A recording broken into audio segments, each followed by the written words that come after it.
Hello and welcome. My name is Stacy Dahl, and I am the Community Resiliency Planner at North Country Council Regional Planning Commission.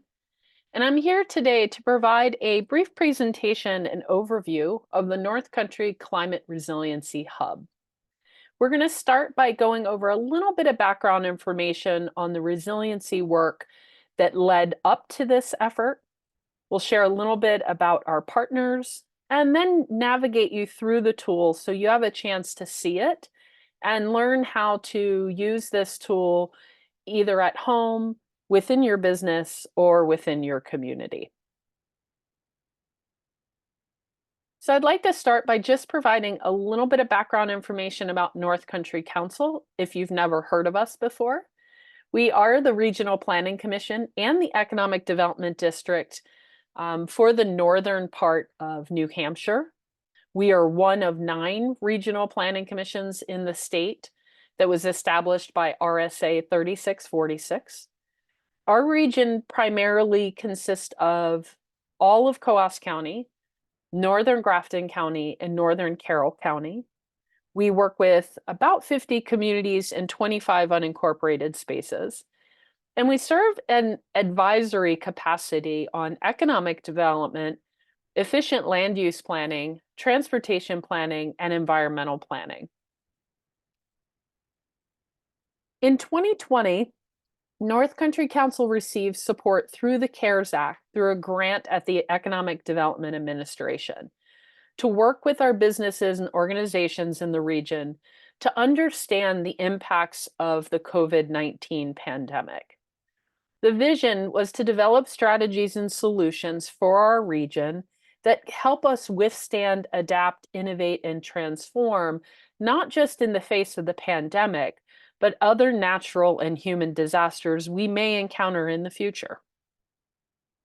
This North Country Rising planning process consisted of over 200 participants in our region engaged in focus groups across economic sectors. For instance, we had a healthcare focus group where we were inviting in doctors and nurses and those that work within healthcare across our entire region to join us on Zoom and to talk to us about what was working, what wasn't working, and what were some of the challenges that might have been in place for the industry prior to the pandemic that were exacerbated during this time. We did that across several different economic sectors, bringing folks together to have these conversations and to really understand what was going on in our region and what sort of strategies we needed to develop for a more resilient future. We also held key informant interviews with regional and community leadership and those that were most impacted by the pandemic at the time. We work with the Small Business Development Corporation on their small business resiliency survey, ensuring that the questions that we had were integrated into the survey and that the survey results that they got, they shared with us as part of our planning process. We also, as much as we could, and as much as we could stay safe, we attended in-person events. We set up booths at farmers markets and just had conversation with folks about what was going on in their lives, how were they being impacted, and what were some interesting and innovative ways that they were working through the pandemic. The end result was what we call North Country Rising Plan, which was completed in September of 2022, and it is available online through North Country Council's website.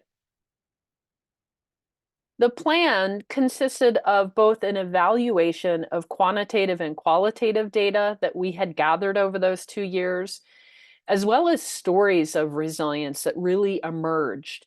The more we talked to folks, we realized how people were really shifting and adapting. Some people had had to leave one employment to create something brand new. So we gained businesses during that time.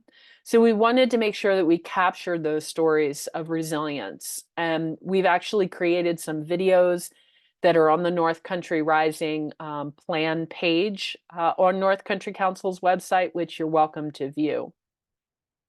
We also created quite a few case studies on best practices, learning from other states and regions that might have gone through similar challenges in a rural region.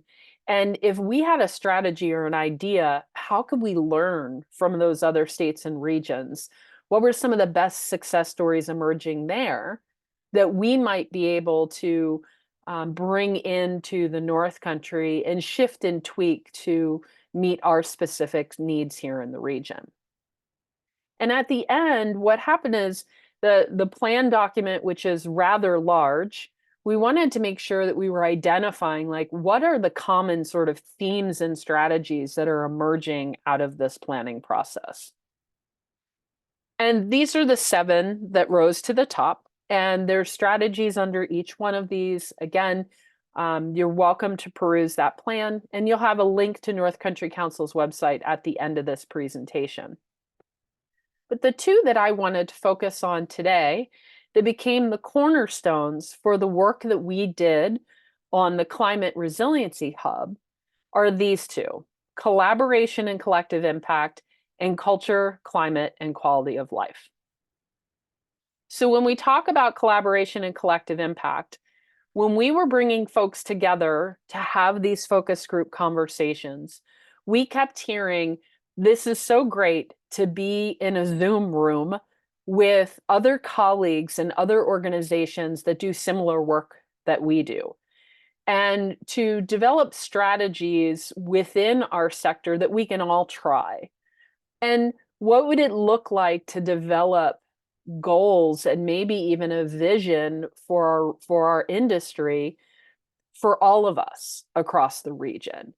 What does it look like for us to give some of our time and energy to that collective work? And then how do we measure that over time? So as a regional planning commission, we were very interested in this because oftentimes the planning work that we do is about bringing people together to collaborate and work together. So this for us was,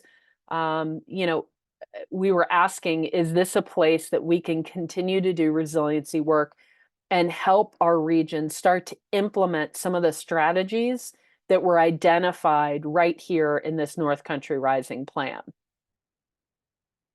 The other section of the North Country Rising plan that seemed ripe for action was the culture, climate, and quality of life section of the plan. In the North Country, we are very fortunate to have an abundance of natural capital and cultural capital. People live here because of the beauty of the place, the proximity to the mountains, to the forest, to the lakes, and also because of the rich culture and heritage of the North Country.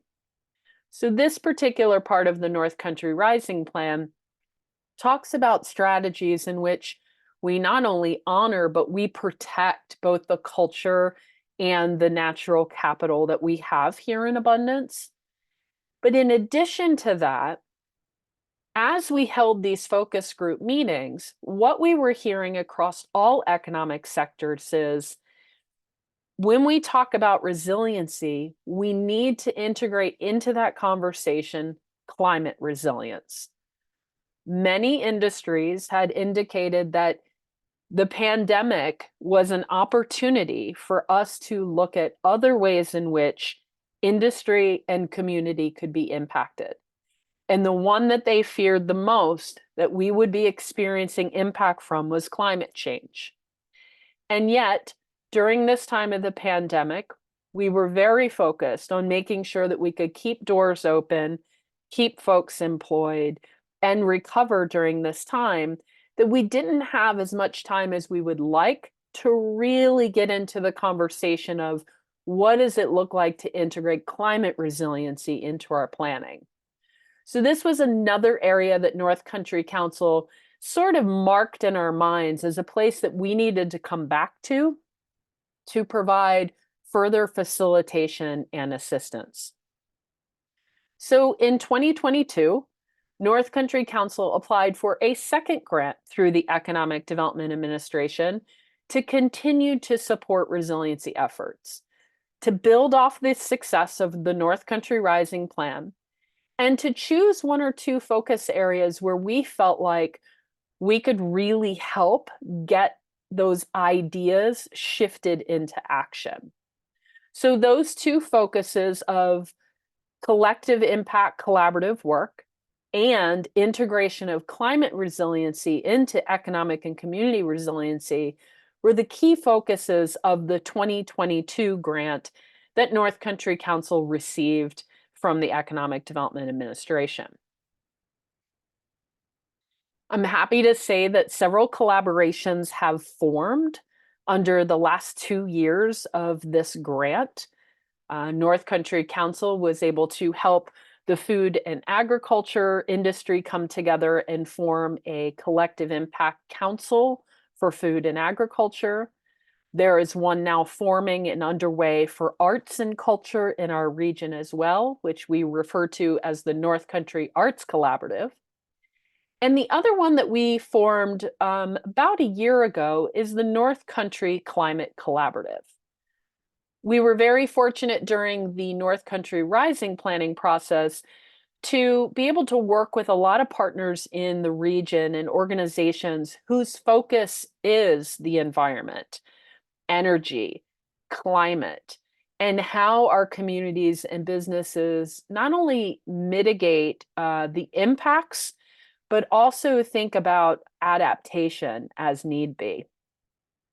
So we reached back out to those partners. We let them know that we had this second grant and said, could we get together monthly on Zoom, bring all of us together and talk about what are we working on? Like share stories and ideas and news related to climate change, adaptation, and resiliency.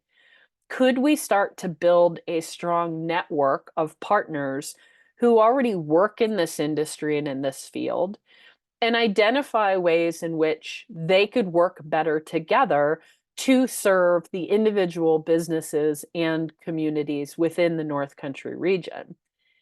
And by that effort, really build capacity at every level within our region. The partners who we worked with are here on the screen. These are the partners that were invited to our monthly meetings and who provided a lot of input into what ends up being the Climate Resiliency Hub, which I will share with you.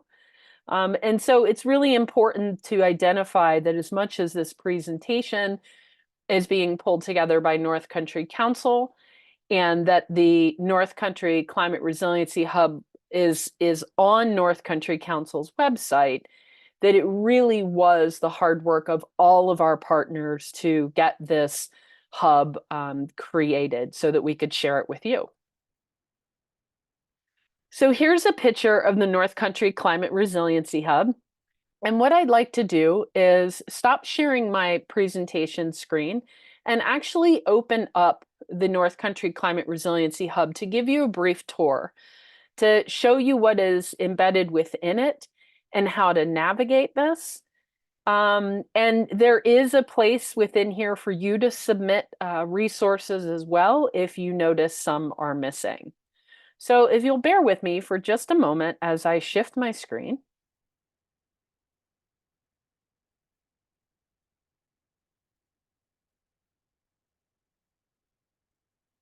And now we've arrived at the hub itself. So this is the North Country Climate Resiliency Hub. As you can see right here, this is the landing page, or what we would call a home page. And you can scroll down it, learn a little bit about what the hub is. This next block right here is some data. We wanted to make sure that on every page of the Climate Resiliency Hub, that there was a link to important data as it relates to climate and weather in the state of New Hampshire. We also have the purpose of the North Country Climate Collaborative, which you just heard me talk a little bit about, and our project partners, which you saw on the screen. Each one of these two are clickable links. So if you saw a partner on here that you wanted to learn more about, you can click through and go directly to the partner page. We have a take action page, which I'll share in just a moment. And then at the bottom of the page, you see these buttons that relate to the same topics at the top of the page. And so let me go back to the top of the page, and we'll just click on one or two of those so you can kind of see the layout of the Resiliency Hub. Let's start with energy. So when I click on the energy page, you'll see a little write-up here on the side as to what we're referring to and how folks can get involved with energy climate action within their own homes, within their business, and within their community. Again, you will see a link to some data directly underneath of that, related specifically to energy this time. Each one has a data link underneath of it. If you like numbers like I do, you're welcome to click on those and learn a little bit more about those statistics. Then you'll see some success stories that came from our partner organizations. This is places within the region or within the state where we've actually made some traction. Folks are actually trying some things. In this particular scenario here, we have the story of the solar that went in the town of Stratford. And we have some information on the AMC Solar Summer Program. And then after success stories comes the list of resources. And we've got them broken down by individual and resident, commercial, and community.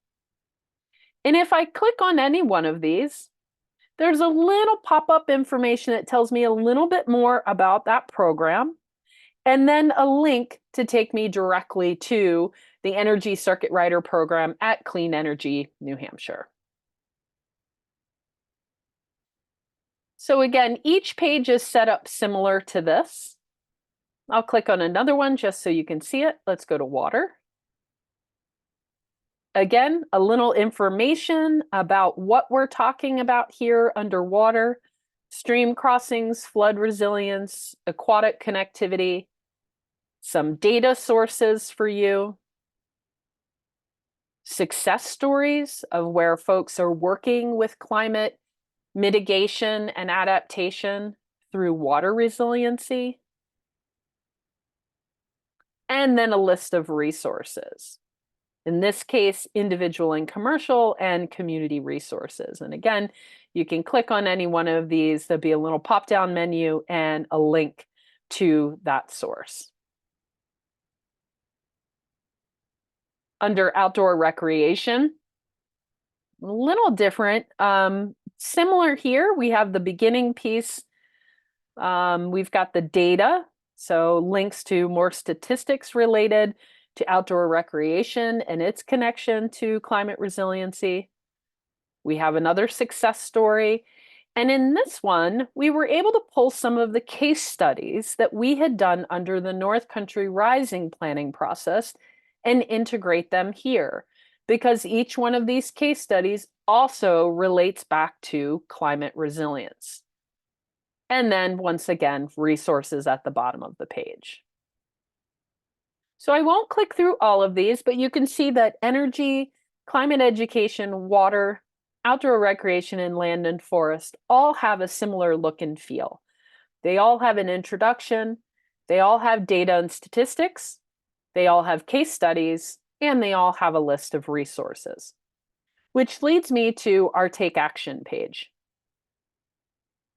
When you get to the Take Action page, the first thing that we recommend is that you go through these first pages to find the resources and the action that you can take underneath each one of these categories.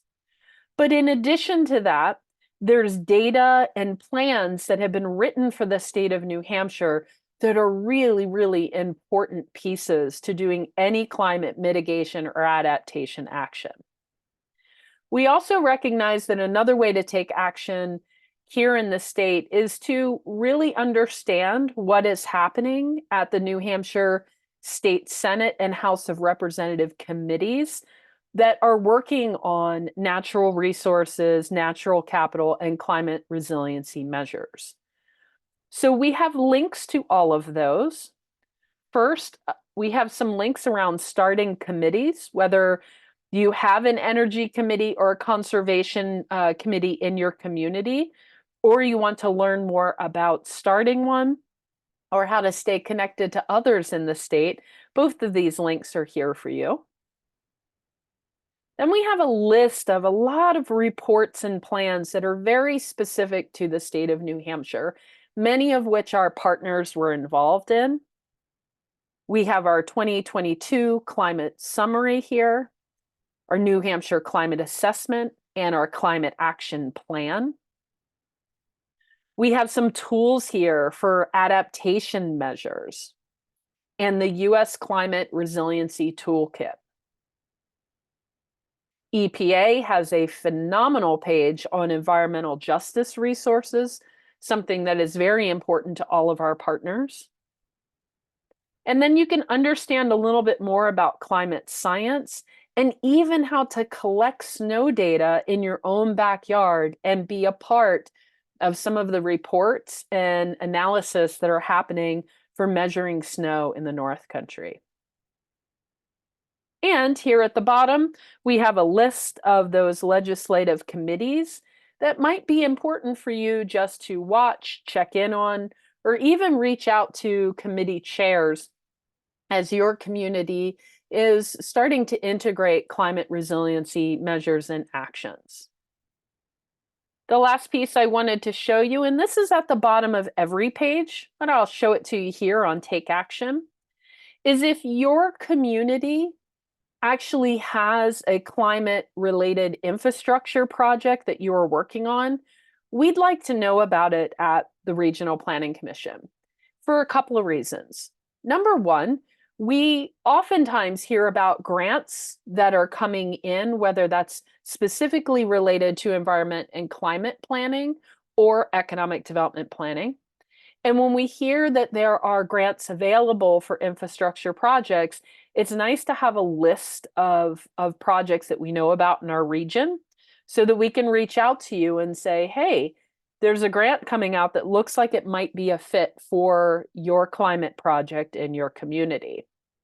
The other reason it's important is because as an economic development district, North Country Council also has a comprehensive economic development strategy committee, the CEDS committee.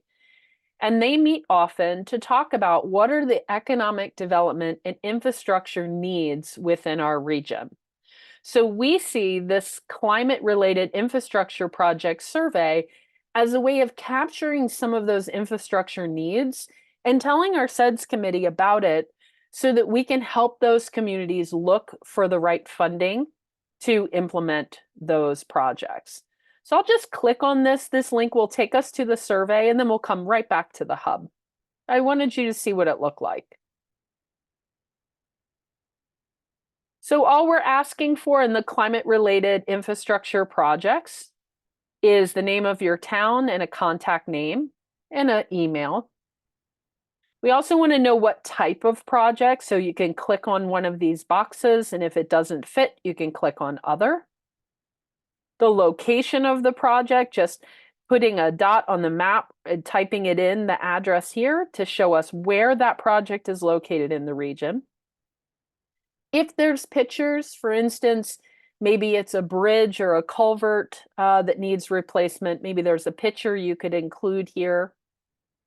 We ask for just a brief description. Again, this is more informational for our organization. If you were to apply for a grant, you would need to provide probably a lot more information than what is in this survey.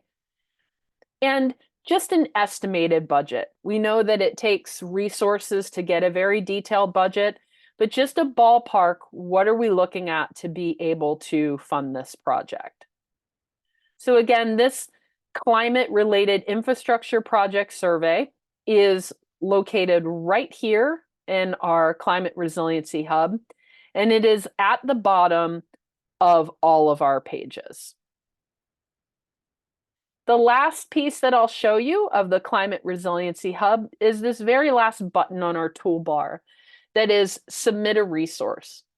We don't want to assume that we have gotten all the resources and all the success stories posted here on the Climate Resiliency Hub.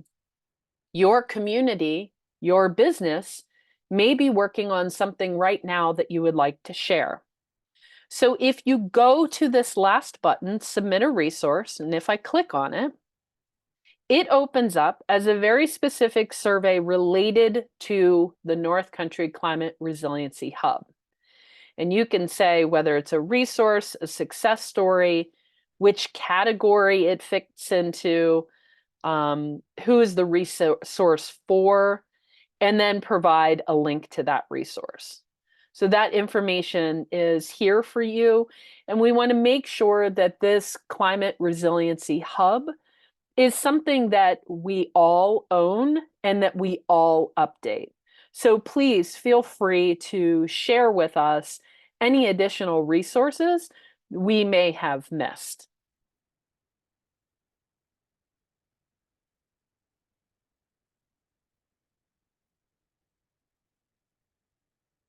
So in conclusion, I just want to thank you for taking the time today to listen to this presentation on the North Country Climate Resiliency Hub to learn a little bit more about our resiliency efforts and how you can get involved. For more information on this work or any work that North Country Council is doing, please reach out to us. Our phone number is 603-444-6303, and our website is www.nccouncil.org. Thank you so much for your time.